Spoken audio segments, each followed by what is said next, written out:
Hulle sê journalistiek sal jou doodmaak, maar terselfdertyd sal niks vir jou meer lewe gee nie. Hallo en welkom by Klets Kompas. Ek is Irene Marie van der Walt en later in hierdie episode gesels ek met die veterane joernalis Francois Steinberg wat onlangs vereer is as die Namibië Landbou Unie se mediapersoonlikheid van die jaar. Maar vereers gaan kyk ons na die nuutste inskrywings in Republikeinse Kiki kompetisie en dan neem ons die nuus onder die loep.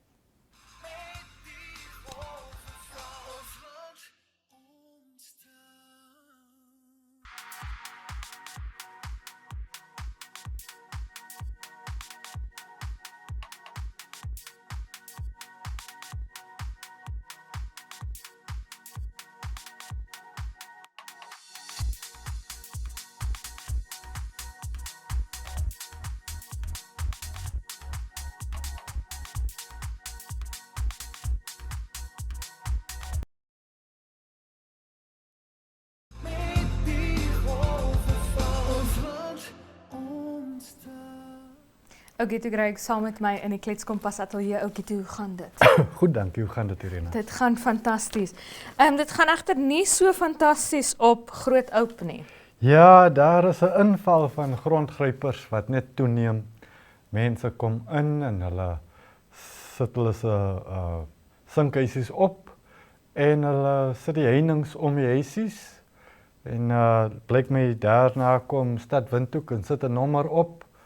En dan in gevolg van die formalisering van informele nedersettings wat tans in die hoofstad aangaan, kry hulle dan grasie om daai grondbesit te formaliseer. Intussen Groot Oup se langdurige inwoners sien net hulle grond word ingekrimp en stuk vir stuk, dag vir dag minder en minder. Ek het spesifiek met 'n familie Stoemge gaan praat.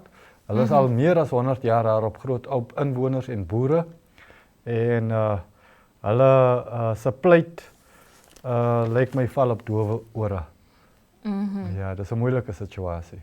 Dit is 'n moeilike situasie en dit laat die vraag nou by my ontstaan, hoekom kan ek nie sommige ouetjie toe kom ons gaan kry vir Republikein daar 'n erfie, laat ons ook op die stoep kan sit 'n koffie drink en nie. Weet jy, ek dink baie mense het dieselfde gedagte, want as jy nou kyk na die ontwikkeling van hierdie huisies, van hulle is al nou van steen gebou, van hulle is verskeie slaapkamers groot en daar is selfs klein nywerhede wat opgesit word. Dit is beslis nie almal mense wat blyplek nodig het nie. Ek dink die situasie word uitgebuit. Ja, en jy het nou gesê hierdie val op dowe ore by Stad Windhoek en nog iets wat glo op dowe ore val by Stad Windhoek is inwoners van die sentrale gebied van Katutura wat klaarblyklik nou al sedert 2018 vra vir beter riool-infrastruktuur. En dit het toe nou alles breekpunt bereik gister toe die inwoners riool gestort het op een van die munisipaliteit, op die voordeur van een van die munisipaliteit se kantore daar in Katutura. Ja, ek dink die inwoners het nou moeg geraak en besluit, kom ons bring die probleem nader aan die beamptes wat moet optree, aangesien hulle nog nie uit wil kom en verantwoordelikheid wil neem vir die situasie nie. Ja. En ek dink dienslewering veral in die aanloop tot die plaaslike verkiesings vir plaaslike owerhede. Prof Johan Coetzee wat laasweek op Klets Kompas was en toe nou gesê het, hierdie is die verkiesing waar jy kies vir paaie, vir elektrisiteit, vir water, vir riool-infrastruktuur, daai tipe dinge. So hier lyk dit nie baie goed vir die ouens wat aan die stuur is by Stad Windhoek in hierdie stadium nie. Ek sal nog nie die aksie goed praat nie, maar ek dink dit is nodig dat ons as burgers ons probleme moet nader bring aan dies wat iets daaraan kan doen. Ja. Ek voel dat ons praktyk van in kantore sit en besluite neem oor dinge wat ons nie self ervaar of self sien nie, dit lei gewoonlik tot ongelukkigheid. Ja, natuurlijk en Prof Coetzee wat ook in Klets Kompas gesê het, is baie nodig dat ons by raadsvergaderings is. Ons as gewone burgers, daar is kwessies wat ons raak, wat daar bespreek word en ons moet daar ons stem kan dik maak al en sê luister, wat jy nou besig is om te doen, dat jy nou besig is om te bespreek werk nie, of dit werk, of dit kan werk, as jy XYZ doen. Ek dink in daai opsig moet ek vir Stad Windhoek 'n pleintjie gee. Hulle saai regstreeks die vergaderings op sosiale media uit, en as inwoner het jy ook die reg om te gaan sit en luister. Ek dink meer van ons moet dit doen, Ja. of ten minste organisasies skep wat ons teenwoordig en iemand afvaardig om elke maand daar te wees en ook die dinge op te volg en te verseker dat die raadslede die regte besluite neem. Ja, natuurlijk. En dan hier op bladsy 3, so gepraat van Prof Johan Coetzee. Hy is op bladsy 3 saam met Prof Henning Melber. Hulle het 'n bietjie gesels oor die verkiesings vir plaaslike owerheid vir plaaslike owerhede wat nou na verwagting volgende maand sal plaasvind. Onder meer het hulle gepraat oor vertroue in die verkiesingskommissie. Ja. Prof Johan Coetzee meen dat die verkiesingskommissie, die ICN, vertroue kan herwin en kiesers se vertroue, jy weet, kan herwin in die komende verkiesings vir plaaslike owerhede. Prof Henning Melber sê weer egter jy moet die ICN heel uitmekaar uithaal en weer van voor af begin bou as jy ooit weer vertroue in daardie instelling wil hê. Ja, ek dink dis moeilik vir ons as kiesers om daai stappe te wil neem, maar wat ons wel kan doen, ons kan gaan en stem.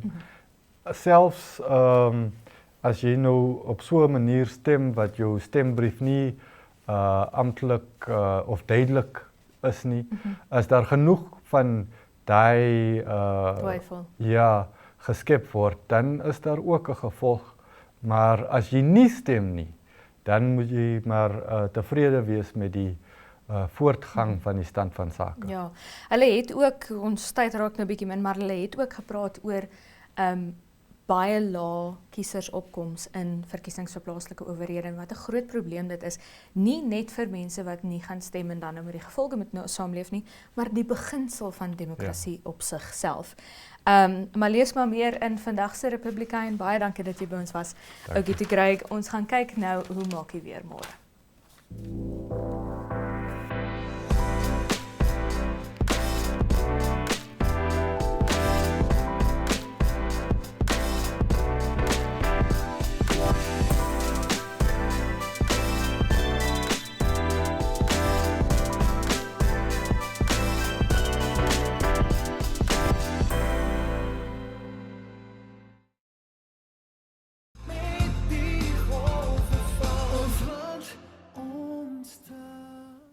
Ons gaan kyk nou hoe maak die weer môre. Op Katimamulilo bewolk met 'n minimum van 21 grade Celsius en 'n maksimum van 37 grade Celsius.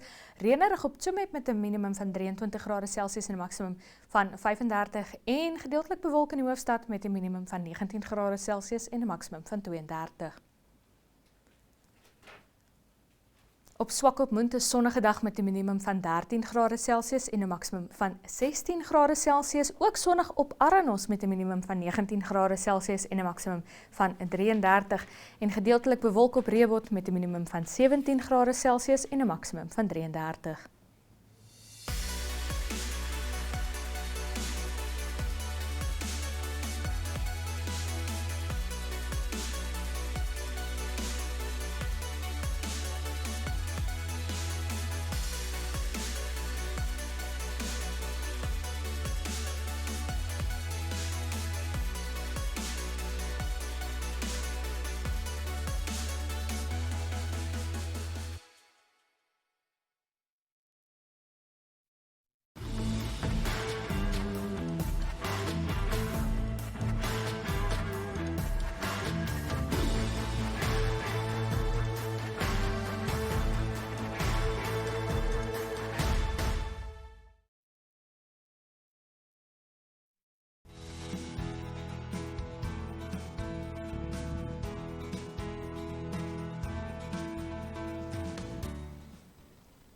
As jy met landbou in Namibië te doen het, dan weet jy al reeds wie hierdie dame langs my is. Natuurlik veterane joernalis Françoise Steinberg. Françoise, hoe gaan dit? Goed met jou, Irene. Dit gaan fantasties. Is lekker om jou hier te hê. 'n Slag nie in die nuus nie. Nie in die nuusstoel nie. Maar gas. Jy het nuus gemaak.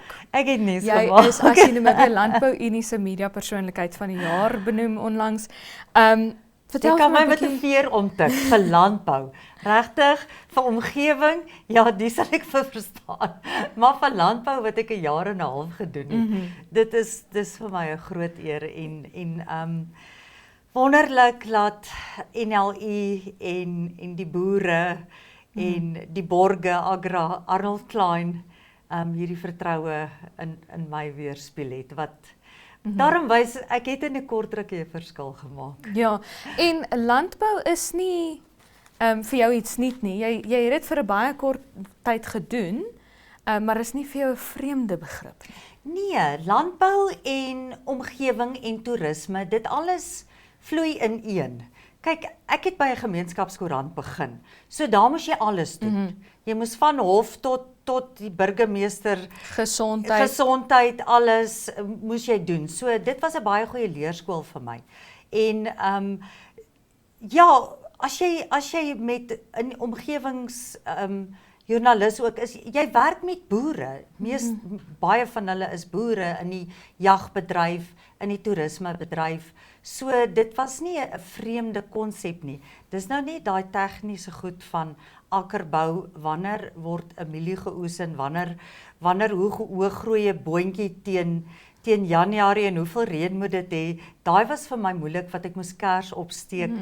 Wat ek wens ek kon hemel toe bel na Ronel Rademeier wat my mentor was en ek meen wat die beste landboujoernalis ooit was, dan het ek het regtig hoeveel keer daai selfoon en vaar 'n boodskap wou stuur en sê wat noem jy dit? En is dit slagting of verslagting maar gelukkig was Elvira daar. Ek kon altyd vir Elvira bel. En dit is wat so wonderlik is in ons land is ons joernaliste staan altyd saam en ons help mekaar en ons is altyd daar vir mekaar en ons kan altyd raad vra by mekaar. So dit is wat wonderlik is van die media in Namibië. En nog iets, die vroue wat in jou redaksie was oor die jare. Ek dink ek moet sê ek voel dit ook vandat ek by Republikein begin het. Daar's 'n vroue energie en die vroue staan saam en soms praat ons bietjie intiem met mekaar. Ons mag nie, ek weet die mans in hierdie maatskappy hadde dat ons praat van die koerantsusters. Ons is lankal nie meer net koerantsusters nie. Ons is nou bedrewe in alle media. Gedrukte media, sosiale media, ek het radio gedoen. Ons doen nou TV. So ons is nie meer net koerantsusters nie. Maar vir my wat dit fantasties was in hierdie nuuskantoor is hoe sterk ons vroue nog oor al die jare was. Van die begin af, vandat ek in 19 liewe hemel toet by Republikein begin het in 1993. So ek nog nie gelewe nie. Ja, van daar af was daar nog altyd sterk vroue. Ons vroue het baie minder verdien as ons manlike kollegas. En jy moes net dit help jy daai tyd opgestaan vir dit nie. Ek moet sê dit was eers nadat Krishna oorgeneem het dat daar 'n beleid ingekom het van posvlakke en dat almal dan dat jy volgens jou posvlak dieselfde verdien. So toet ek en my manlike kollegas vir die eerste keer en ek is toe terug van Taiwan af. Dit was hierby van 2009 eers daarna was dit. So ons het maar ons vroue het nog altyd saam gestaan. Nie dat ek nie lief is vir my manlike kollegas nie. Ek voel weer, dit is ek het weer so baie by hulle geleer. Jan Polman was een van my mentors. Veral in landbou. Ek en hy het die noorde plat getoer. So daar het ek gesien, hoe werk 'n mielieland en so vir my was hy ook 'n groot mentor en vir my is manlike geselskap mos net verskriklik interessant. Want hulle praat nie oor babas en kinders en resepte nie. So. Ja, Wat my nie in politiek. Ja. Daardie tipe goed interesseer my meer as resepte. Ja, en dan moet ek ook nou sê ons respekteer ons manskollegas omdat hulle kan huishou met hierdie vroue met hulle groot persoonlikhede. Ja, met ons emosies ja, en ons tantrums en persoonlikhede en drama hoe luid koninginne. ons kan wees. Stressprinses. Francois, jy het nou genoem, jy het in Taiwan gewoon, jy was 'n onderwyseres daar gewees, maar jy het omtrent die hele wêreld al plat gereis. Ag, ek wens ek kon sê die hele wêreld, maar 30 lande. 30 lande, dis meer as my 2 lande. Vertel vir ons 'n bietjie van jou reise, wat was vir jou die hoogtepunte? Sjoe, ek het weet jy wat, omdat my ouers boere was, het ons nooit gereis nie. Ek het nie eers hierdie land gesien nie, want Desember is ons nie eers see toe nie. Ek onthou een seevakansie in 'n karavaan by myl 4. En van daar af dink ek haat ek dit om te kamp. Maar my ouers het nie vakansie gehou nie. So ek het glad nie hierdie land gesien nie. En ek het begin reis toe ek begin werk het ek 'n reis Europa toe, 11 lande, en ek moet ook sê dit was met baie geluk, want dit was daardie dae van net voor die verkiesing in Suid-Afrika, wat almal hulle geld wou uitstuur. En 'n dokter het vir my R10,000 gegee om vir hom oor te vat Londen toe, wat eintlik onwettig was. Maar ek sal enigiets doen om te reis. So dis wat ek gedoen het, en toe het ek 'n top-deck toer gedoen, wat ek weer moes kamp, want dit was weer 'n kamptoer.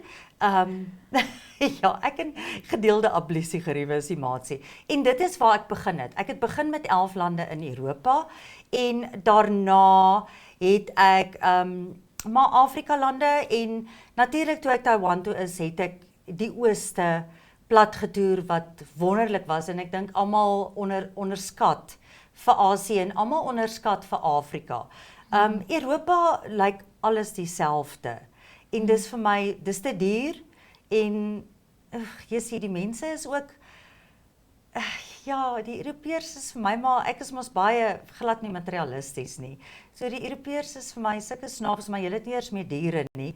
Kom Afrika toe en sien diere. Ons kon ten minste ons diere bewaar. Julle kon nie, maar julle wil vir ons voorskryf wat ons moet doen. Ja, Afrika en Asië is vir my fantastiese lande, en jy ervaar daai kulture, want die mense is baie meer oop, en jy gaan bly liewer in hulle huise, en dan leer jy eet saam met hulle, jy drink saam met hulle, jy maak saam met hulle musiek, jy leer hulle kultuur. As jy in 'n 5-ster hotel gaan bly, ek hou ook nie van 5-ster hotelle nie, nee, dan moet jy heeltyd mooi lyk en grand aantrek, en jy ervaar nie daai kultuur nie, want jy is saam met ander ryk mense daar, ek hou nie van ryk mense nie. Okay, en dan Francois, jy was nou al vir 20 jaar, meer as 20 jaar in journalistiek. 3 dekades. Okay, 3 dekades in journalistiek. Journalistiek het geweldig verander in die tyd wat jy 'n joernalis is, maar jy's ook 'n voorstander vir verandering en vooruitgang. Absoluut. Hou by die tye. Jy moet eintlik vooruitdink. Jy moet dit is wat vir my wonderlik is van NMH. Ons het begin met TV lank voor en regstreekse uitsendings lank voor Netwerk 24 daarmee begin het. Ja. So nee, jy moet byhou, jy moet vooruitdink en hou by die tye. Ja. So jy kan nie net skryf en eintlik is online media is die nuwe ding. Eintlik moet ons ook nie meer bome afkap nie. Hierdie kan aanlyn gaan. Maar ja, ons is nog 'n tradisionele land. Die mense hou nog daarvan om 'n koerant vas te hou en dit ryk vir my nog heerlik, 'n koerant en 'n boek. Ryk vir my wonderlik. Die drukkersink loop deur my are, maar soos ek sê, ek was in verskillende media en nou kan jy net oorleef in multimedia. Jy kan nie net meer in een media. Ja, absoluut. En dan hou by die tye, maar hoe lyk die toekoms vir journalistiek, dink jy? Dink jy daar's genoeg jong mense wat daar deur die kanale kom dat ons nog goeie eerbare journalistiek gaan Dit was bou? nog altyd 'n ding van my om jong joernaliste op te lei. Ek is verskriklik lief daarvoor. Ek dink my ander liefde in die lewe is onderwys. Ek het dit eers besef toe ek in Taiwan was. Ek is baie lief daarvoor om mense op te lei, om 'n mentor te wees. Maar wat my bekommer is die taal. En ek is Afrikaans sprekend. Ek skryf ook net in Afrikaans. Ek wens ek kon in Engels skryf, maar ek het ongelukkig in Afrikaans Engels gehad op J.G. van der Walt Laerskool in Okania. Ja, taal is vir my, ek is baie bekommerd daaroor. Niemand kan my spel nie.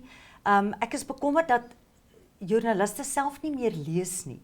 Jy moet 'n goeie skrywer wees, maar as jy self lees, dis dieselfde met 'n skrywer van 'n boek of wat ook al, jy moet self lees. Ek sien in die oggende, die joernaliste lees nie eers meer die koerante deur, of jy moet op die hoogte, jy moet weet wat aangaan, elke sekondes. En wat vir my op die NLI fantasties was, toe ek hierdie toekenning kry, is dat Tinus Pretorius, wat ook nie meer 'n jong man was nie, hy het gesê, as nuus 2 ure oud is dit ou nuus. So selfs daar besef hulle, jy moet byhou, jy moet elke oomblik weet wat gaan aan. Maar wat die toekoms aanbetref, ek het baie hoop vir ons jong mense. Ek wens net half daai etiek van om jou leser, om jou luisteraar, om jou kyker met meer respek te behandel, hoe jy met mense praat. Dis hoekom ek hierdie prys gewen het. Dis daaroor. Ja. Want jy moet leer om van 'n boemelaar tot 'n president, moet jy dieselfde hanteer. Maak nie saak wie 'n tronk vol, maak nie saak wie nie. Jy hanteer almal met respek. So respek is vir my baie belangrik, integriteit baie belangrik. So as die jonger geslag daarby kan hou, respek, integriteit, en jy is nooit groter as die nuus nie. Die storie gaan nooit oor jou nie. Die storie gaan oor jou storie, oor jou nuuspersoon, die persoon met wie jy daai onderhoud het. Dit is jou fokus, dit gaan nie oor jou nie. Hierdie wat ons nou ewe skielik celebrities, nee, jy's nooit, en bly altyd nederig. Ja. Bly altyd nederig, want ek sien nie die egos is so groot. Veral in sekere media, dit is jy bly nederig en jy's nooit groter as jou storie nie. Nooit groter as die storie nie, en vir 3 dekades lank is Françoise Steinberg nog nooit groter as die storie, totdat sy vereer is as die Namibia Landbou Unie se mediapersoonlikheid van die jaar. Baie dankie dat jy by ons was, Françoise. Dit is dan nou Françoise Steinberg wat vereer is as die Namibia Landbou Unie se mediapersoonlikheid van die jaar. Real good.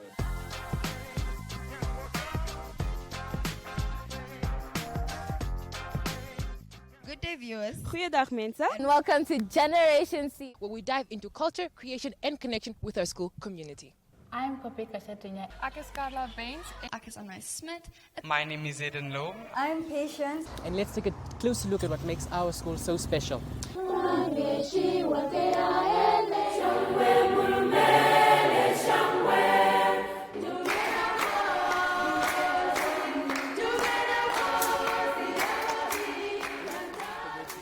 Out on a one-pager in the Republican, the Namibian Sun and AZ. and My Zone Socials on channel 285 on DSTV and channel 25 on GoTV.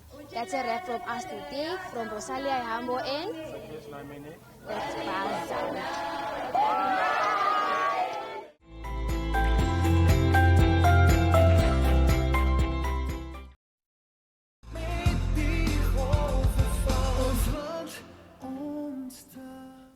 Daarmee die einde van ons episode van Klets Kompas. Baie dankie dat jy by ons aangesluit het. Onthou, ons is môre weer terug op NTV, DStv kanaal 285 en GoTV kanaal 25, as ook oneup2.com. En as jy ons gemis het, gaan klik gerus op oneup2.com se Echo funksie, sodat jy al ons vorige episodes van Klets Kompas kan sien. Maar tot môre, is dit mooi bly.